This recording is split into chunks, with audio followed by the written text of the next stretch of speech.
Bleeding purple and gold. From the heart of Los Angeles, this is the LakersNation.com podcast with your host, Trevor Lane. Welcome to today's show. As always, we are powered by CLNS Media and LakersNation.com, your home for all things Lakers. So we've got a lot to talk about today. The NBA All-Star Game has come and gone. All-Star Weekend is over. We took a short little break from the show. We normally publish on Mondays. This is getting published on Wednesday because we took a little break to allow for the day off, the holiday where we had President's Day and kind of all the All-Star fallout and all that to kind of get past us. And so today I'm going to fly solo here for the beginning of the show. Don't worry, everybody. Hannah will be back shortly. She'll be back on her next episode. But for the beginning of the show, I'm going to fly solo, and then I'm going to be bringing in Nick Gelso of CLNS because he has a ton of experience with one Isaiah Thomas, who, as you guys know, is now a Laker.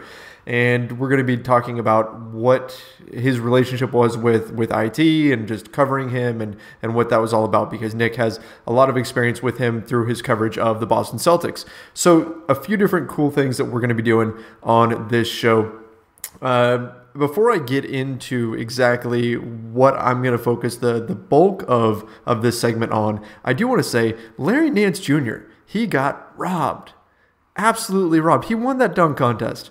There was no way that shouldn't have gone to Larry Nance Jr. The double tap off the backboard was absolutely brilliant and should have won him the dunk contest. No, not taking anything away from Donovan Mitchell. I thought he was very, very good, but that dunk that he pulled off at the very end of the dunk contest, the reverse 360 windmill, that it wasn't Vince Carter-esque. Yes, he was wearing a Vince Carter jersey, but it was not Vince Carter quality. So I couldn't give him enough points to really take home the win. And I'm biased. Larry Nance Jr. has been on this show a bunch. He's a great guy. We loved covering him with the Lakers. Sad that he's with the Cleveland Cavaliers now, but still, it felt like he won that thing. So definitely a bit of a bummer to see him come up just short. But, I thought he looked phenomenal in the dunk contest. So here's the deal.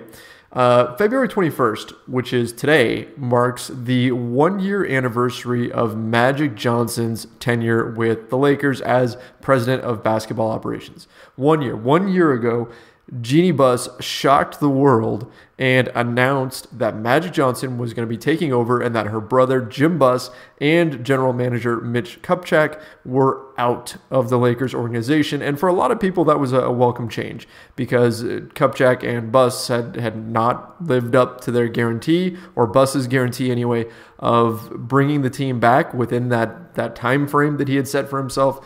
And then they kind of added insult to injury or poured salt in the wound when they signed those massive deals with Timofey Mozgov and Luol Deng, which are continuing to haunt the Lakers today. Well, at least the Deng contract is. So I thought that today, being the 1-year anniversary of Magic coming on, would be a good time to analyze all the moves that Magic has made. And I'm not going to go through every single little detail or minor moves. So I'm not going to talk too much about like Alex Caruso and guys like that coming on board, or signing Briante Weber or any of those guys. Instead, we're going to focus on the major moves. And I just want to go through and kind of, now that we're a year into his tenure, let's take a look at exactly what Magic Johnson has done. And of course, we have to give credit to Rob Pelinka as well, who is his general manager. But again, 1 year with Magic Johnson at the helm, what does that look like? Well, first of all, for those of you who remember, a little history lesson, Magic Johnson, when he came on board, had about 48 hours to get ready for the NBA trade deadline. It was 2 days before the deadline. The deadline was February 23rd last year. So Magic Johnson had very, very little time to really get acclimated to his new role as the president of basketball operations, as the guy who's going to be making these decisions on trades and things. And so he had to jump right into the fire and make some serious choices here. And one of those decisions that he had to make was with Lou Williams.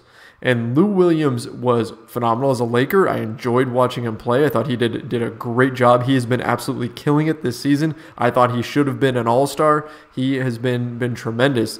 And he was a lot of fun to watch, but it was clear that it was time to move on from Lou Williams. He wasn't a fit with the Lakers' young squad. They had some other priorities, so the decision was made to trade him, and Magic had to solicit those offers for Lou Williams. And ultimately, he ended up making a trade with the Houston Rockets. And the Rockets ended up eventually using Lou Williams to get Chris Paul. Go figure. But Magic Johnson traded Lou Williams just before the trade deadline to the Houston Rockets for Corey Brewer and a first-round pick. So let's dig into that. On the surface, not a bad move, right? I mean, Lou Williams, good player, first-round pick, valuable to a team that is rebuilding like the Lakers. Corey Brewer's contract is what allowed them to get that first-round pick. If they had just wanted pure cap space, they probably don't get that first-rounder. In fact, we know one of the other deals involved the Washington Wizards and taking back a worse contract, and so the Lakers didn't end up going with that one. So they traded Lou Williams to the Houston Rockets. Now, what ended up happening to that pick is really critical when we're looking at how this trade plays out. And of course, really you've got to be, 4 or 5 years removed from a trade to get a true sense of exactly who won the deal and everything. But ultimately, that first round pick became 28th in the 2017 draft. And the 28th pick, the Lakers actually traded down, and they traded it for the 30th overall pick and then a second round pick. And I'm doing this off the top of my head here, so I want to say it was 42nd, and I could be wrong on that, so don't quote me. But they used the second round pick to snag Thomas Bryant, and they used the 30th pick to grab Josh Hart. Not bad, all right? I mean, you figure the Lakers swapped Lou Williams for Josh Hart, who has already started a number of games for the Lakers this season and has looked very, very good. I love his defense, love his rebounding, right? For a guard, he is a tremendous rebounder, something Lonzo Ball can also do. And he managed to, kind of turn some heads over the last month or so with Lonzo Ball out of action. So Thomas Bryant has done really, really well in the G League. Overall, I still like this move for the Lakers. Corey Brewer has been kind of hot and cold. If you ask Devin Booker, Corey Brewer is an all-star because Corey Brewer just gives Devin Booker fits. It's actually kind of funny. Whenever they play the Suns, Corey Brewer just blows up.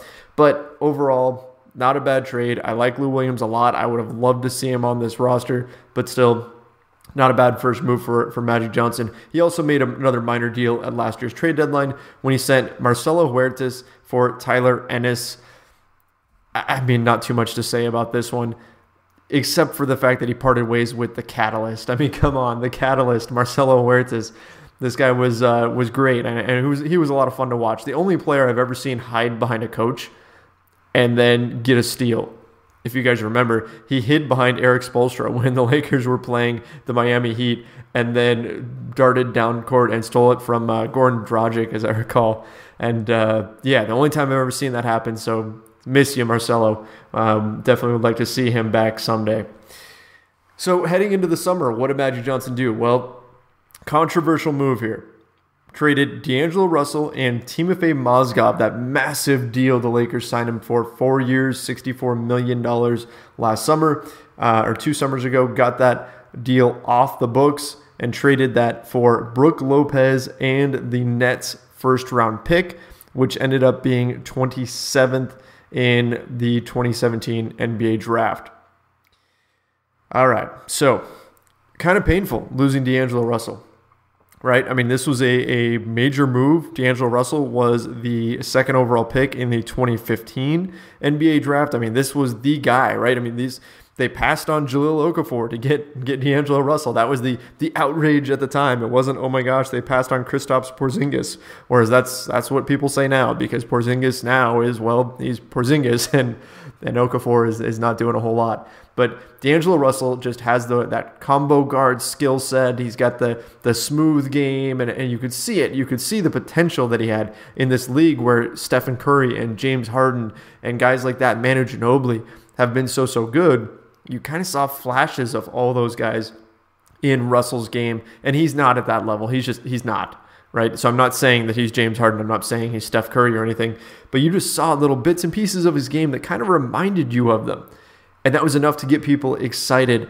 As far as overall, I know a lot of people are upset about this one. I'm still not. I'm not too upset about this deal.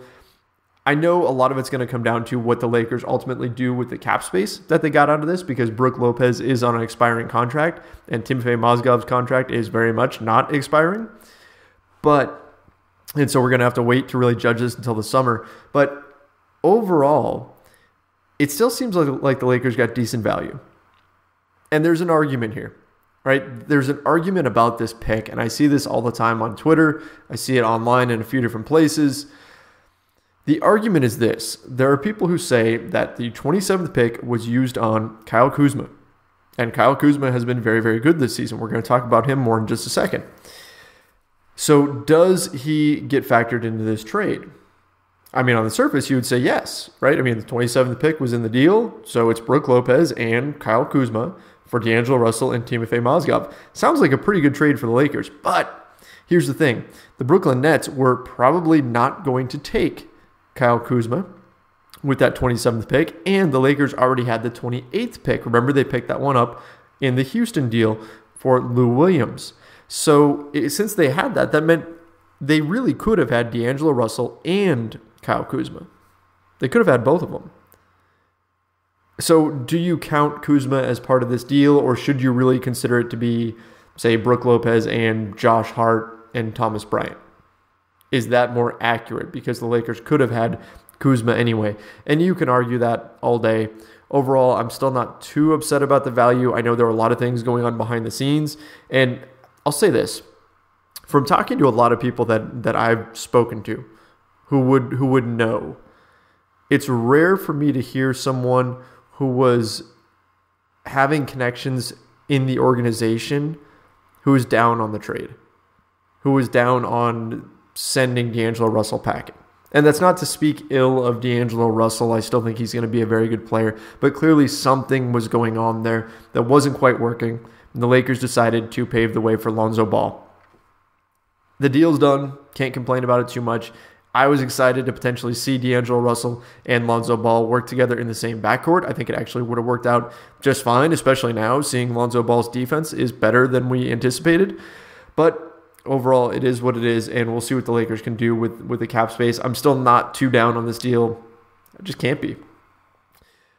Heading into the draft, the Lakers, I think this is where Magic really hit a home run, right? He listened to his scouting department. He and Rob Pelinka did this, and this is what they walked away from the 2017 NBA draft with. Lonzo Ball, Kyle Kuzma, Josh Hart, and Thomas Bryant. That's a tremendous draft. I mean, what a haul. Looking at this now, yeah, these guys are all rookies. We're still trying to figure out exactly what they are and everything, but all of them have shown so much potential. Thomas Bryant, we haven't seen a ton of, but he's done pretty well in the G League. He can block shots. He can shoot from outside. Those are good things. Good skill set for a big man to have. But Lonzo has looked tremendous through certain spurts, right? Not all season. He's been up and down, but his defense has been very good. His rebounding is good. He pushes the ball in transition. He's been injured, but what we've seen of Lonzo has been pretty darn good. Kyle Kuzma has been a revelation, the steal of the draft. Kyle Kuzma has been tremendous, averaging almost 16 points a game for the Lakers. He's cooled off a little bit as the season has gone on, but he's got that versatile skill set that teams are just dying to have right now. And the Lakers found him with the 27th pick. Got him almost at the very end of the first round. And here's why that's important. Not only do they land a stud like Kuzma, right? They've got this versatile guy that can pass, that can rebound, that can shoot from outside, that can do just a little bit of everything. But you also have him locked up on a long-term deal, team control, and it's super cheap because you've got him at the end of the first round. That is huge, huge for a rebuilding team. And guess what? Josh Hart is in the same category. Josh Hart, because they took him with that 30th pick. Again, it means the Lakers have him locked up long-term, super cheap deal. He is an absolute bargain. Both these guys are absolute bargain contracts, and that's exactly what the Lakers need. It takes the sting away a little bit from having a guy like Luol Deng sit on your roster. He's making $18 million this season to do nothing. He played 13 minutes all season. Right? I mean, hey, don't get me wrong. I've heard good things about Luol Deng in the locker room. Right? He's still being a good mentor to the young guys, and that has value. That's not worth $18 million, of course, but it has value. So he's not, I don't want to say he's doing nothing, but he's not producing on the floor. He hasn't played. He's only played in the first game of the season. That was it. And so that hurts in terms of your cap, in terms of everything. But having cheap and productive players can help lessen that sting a little bit. And so Kuzma and Josh Hart really, really help in that regard. So this was an absolute home run draft. Got to give Magic and his crew a lot of credit there. They then went on to sign Kentavious Caldwell-Pope to a 1-year deal. KCP had things fall out with the Detroit Pistons, and Magic and Rob Pelinka were able to swoop in, get him to sign this 1-year big-time deal. And it's kind of it's bittersweet, because in order to free up enough money to give enough money to KCP, the Lakers had to part ways with David Nwaba. And David Nwaba right now is a Chicago Bull because they claimed him off of waivers, and he has been looking pretty good, right? He provides the hustle, the energy, his outside shot still hasn't come around and everything, but still, he's the kind of guy you want on your team. And so it was disappointing to see David Nwaba go, and you have to wonder, could they have negotiated a little bit harder here? I mean, David Nwaba wasn't making a ton of money. Was KCP really going to walk away from this massive 1-year deal with the Lakers just over the amount of salary that David Nwaba was eating up? Like, was he really the difference between the deal or not? I mean, hey, maybe he was. Maybe it cost whatever Nwaba was going to make in exchange in order to convince KCP to sign on. Maybe it was a show of good faith, saying, look, we'll waive, we believe in you so much, we're going to waive a guy that we really like.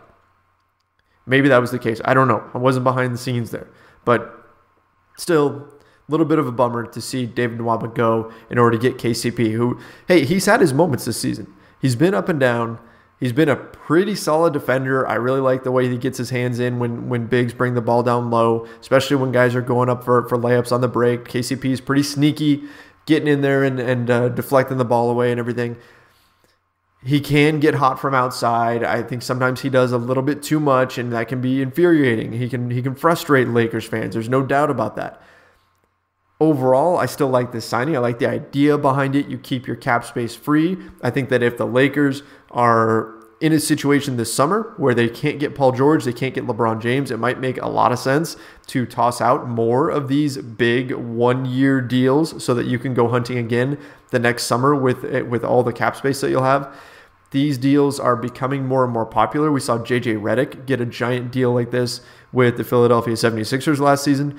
So this isn't a bad move, right? I think KCP has helped in spurts this year. Now, the emergence of Josh Hart makes me wonder whether or not KCP is really going to stick around. I certainly don't think he's going to get the kind of money he turned down with Detroit, but we'll see. We'll see what ends up happening with him. Overall, not too disappointed with this deal. It was worth a shot. Losing David Nwaba is a definite downer, and so you can't say this is a home run move or anything like that for the Lakers because, I mean, there are parts of the season where you probably would have rather had Nwaba than KCP. But overall, KCP is the better basketball player, and so I can't really fault Magic too much here. And you know what? We can't forget, too, that KCP brings the added benefit of allowing the Lakers to talk to Rich Paul, who is his agent, and also happens to be the agent of LeBron James. That has value, too. Right? See, now the Lakers can call up whenever they want. Magic Johnson can call up, well, maybe not Magic because he'll get fined for tampering again, but the Lakers can call up Rich Paul and say, hey, Rich, wanted to call and talk to you about your guy KCP real quick. Definitely not talking about LeBron James and his summer plans or anything like that. Definitely just want to talk about KCP, but summer plans, what are your clients thinking right now? And they can kind of initiate these discussions. And so that could be big. I mean, who knows? Maybe LeBron ends up staying in Cleveland. All right, we're going to talk about that next year. Maybe he ends up staying in Cleveland. But overall, this is a pretty shrewd move by the Lakers to get a Rich Paul client in the door because it sort of opens that window for them, opens the line of communication. So now they don't have to worry quite so much about tampering charges, although it seems like they're going to get fined for tampering no matter what they do. I guess Magic just needs to not say anything ever in order to avoid tampering fines. Last move here that we got to talk about. Magic Johnson at this year's trade deadline, right? Along with Rob Pelinka, they negotiated this deal. With the Cleveland Cavaliers, they sent Jordan Clarkson and Larry Nance Jr., the aforementioned should-be dunk contest champion, Larry Nance Jr., for Isaiah Thomas, Channing Frye, and Cleveland's first-round pick. Initial reaction to this trade, and I know this is still a very, very fresh trade. It's hard to really analyze this, but initial reaction was that it's a good deal. I like the deal for the Lakers. Cleared a ton of cap space, it puts them in striking distance of having 2 max salary slots this coming summer, which is big. Because if you're going to chase after LeBron James, you're not going to get just LeBron James, right? You're not going to go to LeBron and say, hey, LeBron, come play with Lonzo Ball and Brandon Ingram and Kyle Kuzma, play with these young guys, and they're going to be pretty good someday, but I guess by then you're probably going to be kind of on the downward slope of your career if you're not already. LeBron's not going to go for that. You got to go to LeBron and you got to say, LeBron, look, top 2 free agents on the market right now are you and Paul George, and we can get both of you. How about that? Both of you come in, and you guys will have these pieces around you. You'll have Lonzo Ball. You'll have Paul George. You'll have Kyle Kuzma, right? You'll have all these guys to be running with. Brandon Ingram out there on the wing. That has a lot more power than just telling LeBron, hey, come play with these young guys, right? And the same thing for Paul George, the same thing for any free agent, is that you can go out there now because they've freed up this cap space and you can offer them more. You can say, look, I can bring in you plus all these other pieces, and this is where Magic Johnson's really going to shine, right? This is where he's really going to show his value, because I don't think there's anybody on this earth that can speak about the Los Angeles Lakers with more passion than Magic Johnson. This is what he was brought in to do, was to get in that room with guys like LeBron, guys like Paul George, and close the deal. That's what he's here for. So we're going to see exactly how good Magic is in a few months when it hits summertime and it's July and it's time to sign free agents. But anyway, back to this deal.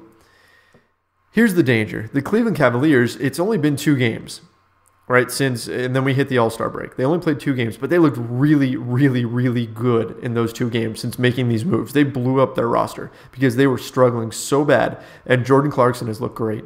He's looked really, really good, and I'm happy for him. Larry Nance Jr. has looked great. Larry Nance Jr., especially happy for him because he gets to go home.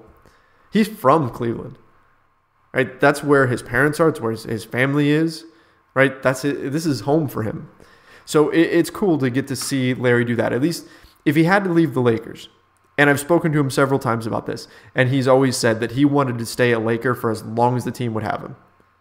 Right? He was happy in Los Angeles. But if he had to go somewhere, if he was the necessary piece to make this move work, I'm glad he got to go to Cleveland. I'm glad that he got to go home. Is this enough to let the Cavs keep LeBron? Did the Lakers just shoot themselves in the foot? Because that was not the reaction when the trade first went down. It was not my reaction. Everybody said, whoa, holy crap. The Cavs just gave the Lakers enough cap space to sign LeBron James. And we didn't really stop to consider, did the Lakers just give the Cavs a strong enough team to keep LeBron James this summer? Maybe they did. It's only 2 games, tiny sample size. We're going to have to see what happens in Cleveland. But it seems like the Cavs upgraded from this move. All right, so it's a good move for them. Plus, they added Rodney Hood. Plus, they added George Hill. Those were in different moves. So the Cleveland Cavaliers are looking better. The Lakers, for their part, their cap situation looks a lot better. Isaiah Thomas has been kind of hot and cold for the team so far. And we're going to be talking more about him in just a moment. But still, there's a lot of potential there. I mean, Isaiah Thomas was absolutely incredible last season. And now we're hitting the home stretch. He's going to be a free agent this coming summer. I mean, we should be seeing the absolute best that Isaiah Thomas has to offer. Hopefully he's recovered fully from his injury and he is getting kind of back in the flow of things. I don't like the turnovers that I've seen from him, but other than that, you know Isaiah Thomas is a dangerous player. You know it. And I think once he gets his footing with this team, I think he can do some good things. I think the Lakers can win some games with Isaiah Thomas in there. Jordan Clarkson has probably been the better player this season. In fact, not probably, he has been. He's been better than Isaiah Thomas. Larry Nance Jr. has been a good player this season. He's a guy who helped the Lakers. But overall, I don't think they really hurt their team all that much, especially if Isaiah Thomas can get back to at least maybe 75%, 70% of what he was when he was with the Boston Celtics. If he can do that, then this is a solid move. And let's not forget about the pick. That Cleveland first-round pick. Man, it's going to be a late pick, right? We're probably looking at 26, 27, something like that. But guess what? The Lakers, as we've talked about, have made a killing drafting late in the first round. They find guys. They just do. right? Just in this last draft, Josh Hart and Kyle Kuzma, both at the end. Larry Nance Jr. was at the end. They found Jordan Clarkson in the second round, right? Ivica Zubac, they found him in the second round. I'm still a believer in Zoo. I think that he can still show some good things out there. They have found guys late in the draft consistently, and so I think that's a valuable piece for them to have, that draft pick. And who knows, what if they come across another deal? What if Magic Johnson finds a way to move Luol Deng, and that first-round pick from Cleveland is what needs to sort of grease the wheels and get that done? Could come in handy. I still like this move for the Lakers. As good as the Cavs have looked, and as much as things are kind of up in the air with Isaiah Thomas and everything, I still like this move for LA. I think it's going to pay off long term. I think the cap space this summer is going to be used wisely, and I think Magic Johnson is going to have his time to shine. He's been in power for 1 year now. And I have to say that overall, take a step back and look big picture. Is the team in a better spot today than they were when Magic Johnson first came on board? February 21st of 2017. Are they better? I'd say yeah.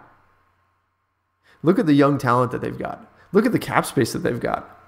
Look at the flexibility they have moving forward. They're not where they need to be, but I feel like this is a team that is on the right path. And if they make a few more smart and shrewd moves, then they're going to start really turning some heads. They're going to have people really starting to talk about them again. And that's what this is all about. That's what Magic Johnson was brought in to do. Would these things have happened if Mitch Kupchak and Jim Buss were still in charge? I don't know. We don't know exactly what moves they would have made, but so far for right now, I can say that Magic Johnson has done some really good things. Hopefully he doesn't get any more tampering fines because we can't do that. But a year in, and a lot of people were not sure what to make of Magic Johnson in this role, president of basketball operations, right? He's new to it.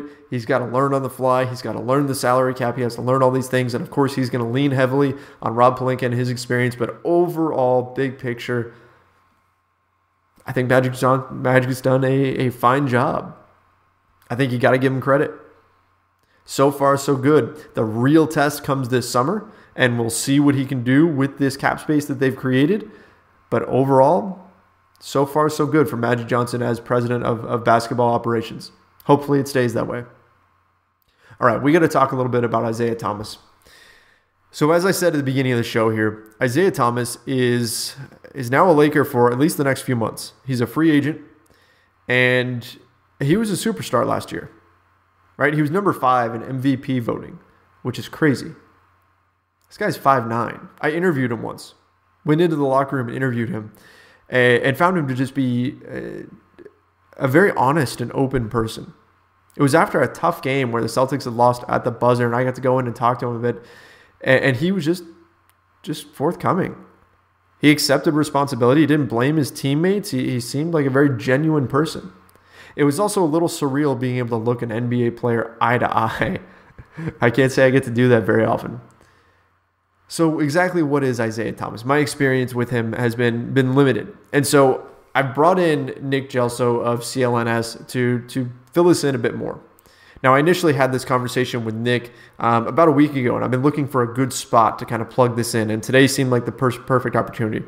So I'm going to throw to that and enjoy, guys, because Nick is a tremendous guy. Always enjoy the opportunity to chat with him, but he gives a lot of insight here into Isaiah Thomas and kind of the way things played out with Boston and what the Lakers really got here in IT, what kind of a person they got with Isaiah Thomas. All right, so give this thing a listen, and then, guys, we will be back soon. I'll have Hannah on my next full-length podcast. That'll be coming out next Monday. That'll be the Lakers Nation podcast. And, any major news that pops up, the Lakers Nation news feed will be there for you. All right, so without further ado, here is Nick Gelso of CLNS talking about Isaiah Thomas, the newest Los Angeles Laker. Nick, thanks so much for hopping on here. Anytime. Talking hoops with you, Trevor, is a ball, even if it is about the Lakers. Boston guys always gotta get throw that jab in here, huh? So you spent a ton of time covering Isaiah Thomas. What are the Lakers getting in this guy? Oh man, they're getting a high-energy guy, instant scorer when healthy, and a good teammate, a good locker room guy when healthy. I mean, I don't know the circumstances of the situation in Cleveland. All I could tell you is what I know of IT here in Boston and, civic-minded. I mean, what he did for the city here of Boston, I think he'll always be – I've never seen a player make such an impact in 2 years, let's put it that way. And I've been either a fan of the team or covering the team the last, 30 years plus.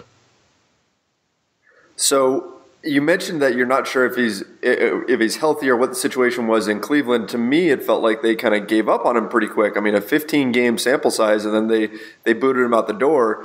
Is that surprising to you? It seemed like maybe there were some locker room issues there, some chemistry problems. Does that sound like the IT that you covered? I never saw it. I mean, he came into a team that with the Celtics that was, let's say, an overachieving poor team and took them from, a first-round playoff team to the Eastern Conference Finals in 1 year. And Ainge and Stevens showed the belief in him, eventually started him, gave him that opportunity to really take the reins, and he ran with it. I didn't see Isaiah as anything other than, I mean, I'm going to tell you, he has a big ego, right? What NBA player doesn't? He's right. One of the bigger egos in the NBA, but it's usually because of the chip on his shoulder. It's not necessarily because he thinks he's so amazing. It's more because he's been doubted so much. I think fans get tired of hearing that, but it's true. And in Cleveland, I mean, 15 games, there had to be dramatic drama in the locker room. I mean, it just had to be ugly. And I can't say that again, I'm speculating. I don't know. I can't say that Isaiah Thomas, we sound like kids, started it. I don't know who started it, whatever. But I know if you go at Isaiah, he's not going to back down. So there had to be drama in that locker room. They didn't give him the opportunity. I tweeted out that LA is a great opportunity for IT because, well, for multiple reasons I'll get into, but I almost got killed by people because they were just so taken back that Cleveland gave up on him so quick, I think. And looking at the situations going from a struggling contender to a future contender, I mean, I don't know the Lakers' intentions for Isaiah, but on the exterior, it's a situation where he can take the time to rehab. The Cavaliers needed him to be IT of last year immediately for them to get it together. The Lakers don't need that.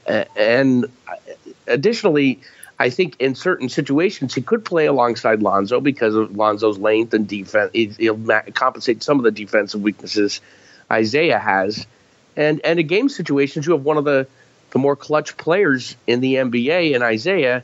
He needs to be in an environment where he feels part of the process, not to pull out of the Philadelphia playbook there, but part of the process and part of the decisions and part of the growth, and he'd stick it through. Now, potential issues with IT, I already hear his agent, who was a pain in the butt, is already clashing with Magic over starting positions. I will say this right now. If I were IT's agent, I'd say, look, come off the bench, dude. Like, next year, sign a 1 year, whatever level you can, and then work back towards, as close to max as you can get. But because I think Isaiah and Magic's personalities just mesh so well. But in the past, it seems to me like Isaiah sometimes lets exterior influences alter his opinions, like the Brinks truck, for instance. Right. I mean, that's clearly his boy Floyd Mayweather's terminology, and Isaiah ran with it, and I think that hurt him ultimately. But if he could make a conscious effort to fit in as a piece of a rebuilding process in Los Angeles, he could have a home there forever because Isaiah is Showtime. Magic is Showtime. It could work so well, and it gives this opportunity right now, gives Lonzo time to grow and get mentored by somebody who's kind of been there in Isaiah. And it gives Isaiah time to recover and get back to himself, going into next season when he needs to sign a contract, or into the offseason when he needs to sign a contract. He's not getting the Brinks truck. No. He's got to acknowledge that. Yeah, that's not happening at this point. Now, he did have a very nice debut against the Mavericks. He put up 22 points, 6 assists. He did have 6 turnovers, which were some of them were kind of ugly. You'll see that sometimes. Yeah, You'll see that sometimes. Some of that could be just him being out of sync with the new team and things. Yep. But yeah, the turnovers were a little ugly. But he had a pretty nice performance. He played 31 minutes, and it was off the bench. So I'm wondering, do you think that can be a middle ground that he would accept if he is coming off the bench, but he's still getting those major minutes, or is it because that was bust? Yeah, that was his role when he first came to Boston. I think at the time Marcus Smart was starting, or Evan Turner. I know not at his position, but they were playing big. I don't really remember, but he still played majority of the minutes, and he played crunch time, and he still wasn't happy. I don't know what it is with starting with some of these players today. I mean, I hear it from on our side of the locker room from Terry Rozier. He wants to start. I guess every player aspires to start, but on a team as storied as the Celtics or the Lakers, the 6-man role has been held by some pretty big names over the years. So, I don't know that Isaiah will sacrifice that, but I don't know that he has a chance or he has a choice. The fact of the matter is, if he does go to the bench, you will see outstanding nights, probably night after night, because he's going to be trying to prove a point that he should be in the starting lineup. So if you're the Lakers, do you even consider starting him over Lonzo? Oh, man. I mean, again, I think that, what does it matter this year, dude? It is a tough call. I mean, in one way, you're stunting Lonzo's growth.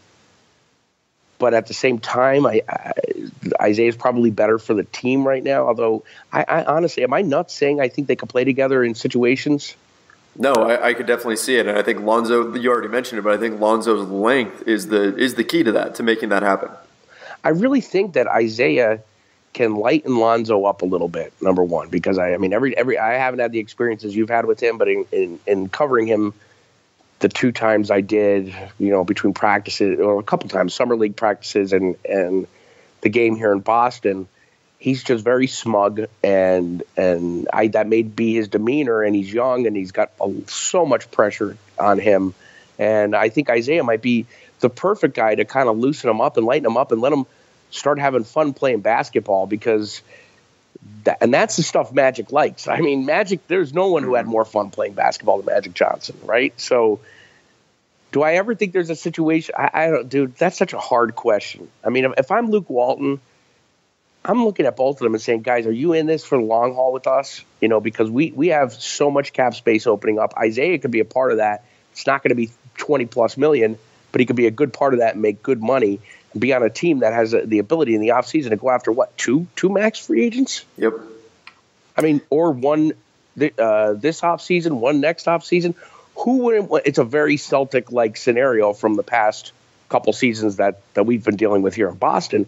Who doesn't want to be on that train? Kyrie wanted to come, right? So who cares who starts? Again, try to tell that to Isaiah or LeVar for that matter. Oh, yeah. I mean, hey, if Lonzo suddenly wasn't starting, then, of course, you've got the LeVar Ball issue, and you've got all kinds of other problems. So yeah, but Magic can handle all that. Magic handled Michael Jordan. Magic handled Larry Bird. He could handle LeVar Ball. I mean, the thing about it is, I mean, ultimately summing it up, if Isaiah is in a good place, first of all, Isaiah is not he's not a disruptor in a way that I do feel bad for him, because I think Cleveland, whether the organization, LeBron's been so smug about this whole situation. They have put Isaiah, and I'm listening to the talking heads now. I guess I'm a talking head too, and so are you. But the national talking heads just kind of really beating up on Isaiah. And I was tough on him over the years. I mean, because he is reporter's gold. I'll tell you about that in a minute. But he would do some things that would annoy me over the years. But truth of the matter is, the dude can help the Lakers now, either in a rebuild, meaning in helping to work with your young people, and then also as you're acquiring talent over the next 2 off seasons, he could fit in so perfectly. I just hope that he embraces it.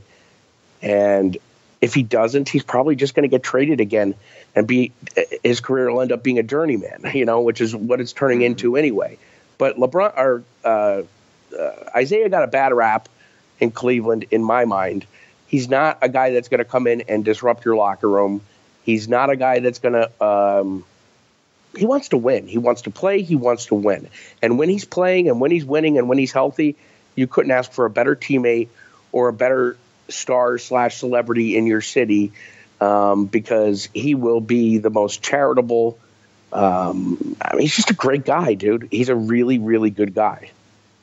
And he's got a bum rep. I sound like a fan of his. I guess as a basketball player, I never saw a season like I did last year. Maybe the closest was when I was a kid, and I'm talking about Celtics-wise, when Bird averaged 30 or close to it. But I'd never seen what he did last year for anybody else do it in green, not even the guy we're honoring on tonight in Boston, Paul Pierce. I mean, the season Isaiah put together last year was remarkable. So we know what he could do. He's just got to get healthy. Right, yeah, and that's going to be key for him. And as you mentioned, last season he owned the fourth quarter. He was incredible. I mean, it was pretty much unprecedented to see a player his size do the things that he was doing out there on the floor and just take over games the way he did. So let's close with this, Nick. Do you think that this is a long-term fit for Isaiah? Do you think that the Lakers can be a new long-term home for him, or do you think ultimately that the ego issues are going to get in the way and he's going to wind up elsewhere? Like if you had to place a bet. Jeez, it's so tough, Trevor, because again, it all kind of goes back to where his mentality is.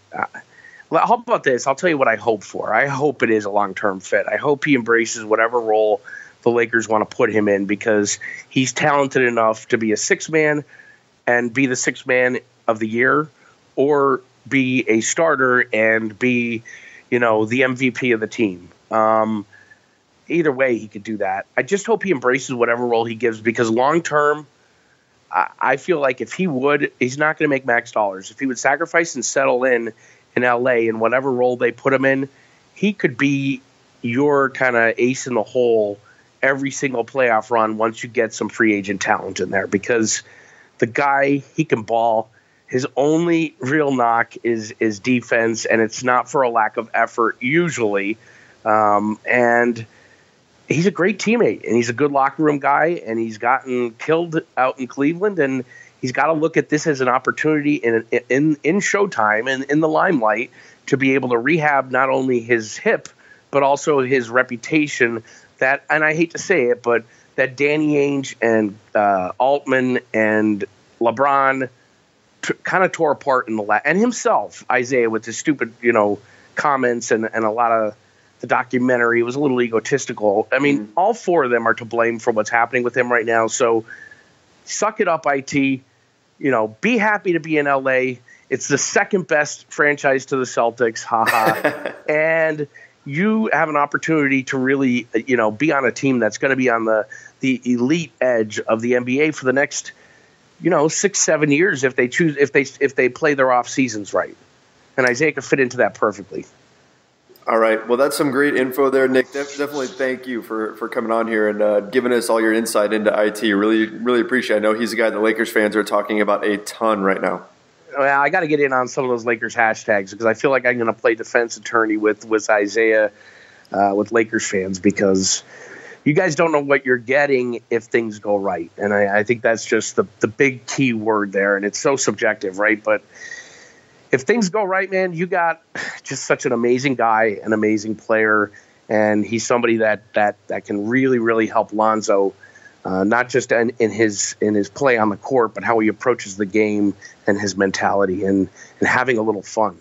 See, go ahead. See, that's what I wanted to hear, because that's a positive. I'm excited about IT being here, man. I mean, it felt like he should have been in LA quite a while ago, and now here he is, and I'm seeing all the negativity out there about, he's a locker room cancer and all this, and I didn't buy it, and I'm hearing the same from you, so I appreciate Yeah, no, that. He's not. I mean, I never saw it. I mean, like I said, I never saw it. One more thing, too, is you're getting probably, even though he's injured, the Lakers are getting what will end up being the best version of Isaiah Thomas, and that's the Isaiah Thomas who needs and wants to prove something. When you give this guy a challenge, he, in the 2 years that I covered him, he 9 times out of 10 steps up to the occasion. And when he's healthy, that's the Isaiah Thomas that you're getting. And I wish him the best, and I wish the Lakers the best in their rebuild, and hopefully he's a part of it. All right.